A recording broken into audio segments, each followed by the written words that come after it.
It also seems unlikely because most of the 5.5 million Palestinians living between the Jordan and the Mediterranean would put up fierce resistance if Israel tried to expel them from their homes.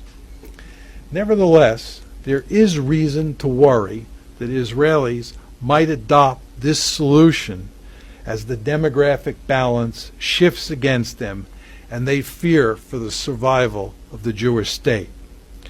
Given the right circumstances, say a war involving Israel that is accompanied by serious Palestinian unrest, Israeli leaders might conclude that they can expel massive numbers of Palestinians from Greater Israel and depend on the lobby to protect them from international criticism and especially from sanctions.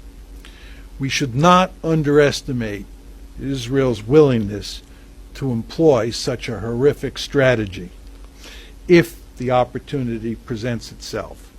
It is apparent from public opinion surveys and everyday discourse that many Israelis hold racist views of Palestinians, and the Gaza massacre makes clear that they have few qualms about killing Palestinian civilians.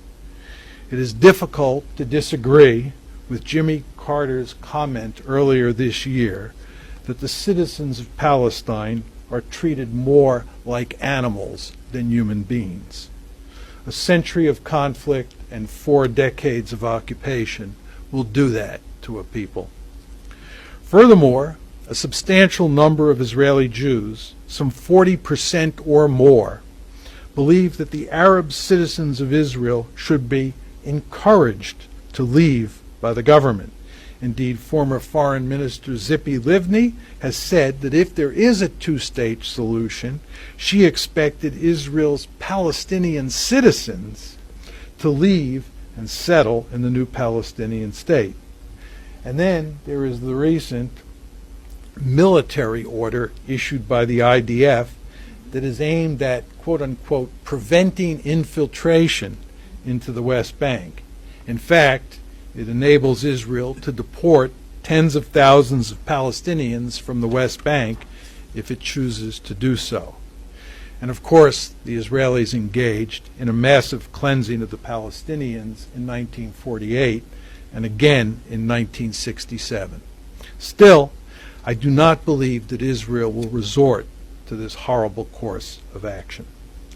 The most likely outcome, in the absence of a two-state solution, is that Greater Israel will become a full-fledged apartheid state. As anyone who has spent time in the occupied territory knows, it is already an incipient apartheid state, with separate laws, separate roads, and separate housing developments for Israelis and Palestinians, who are essentially confined to impoverished enclaves that they can leave and enter only with great difficulty. Israelis and their American supporters invariably bristle at the comparison with white rule in South Africa. But that is their future if they create a Greater Israel while denying full political rights to an Arab population that will soon outnumber the Jewish population in the entirety of the land. Indeed, 2 former Israeli prime ministers have made this very point. Ehud Olmert, who was Netanyahu's predecessor, said in late November 2007 that if the two-state solution collapses, Israel will face a South African-style struggle. He went so far as to argue that as soon as that happens, the state of Israel is finished.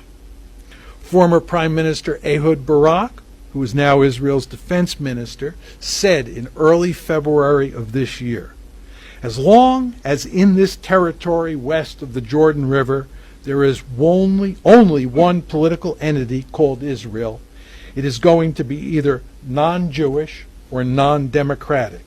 If this bloc of millions of Palestinians cannot vote, that will be an apartheid state. Other Israelis, as well as Jimmy Carter and Bishop Desmond Tutu, have warned that if Israel does not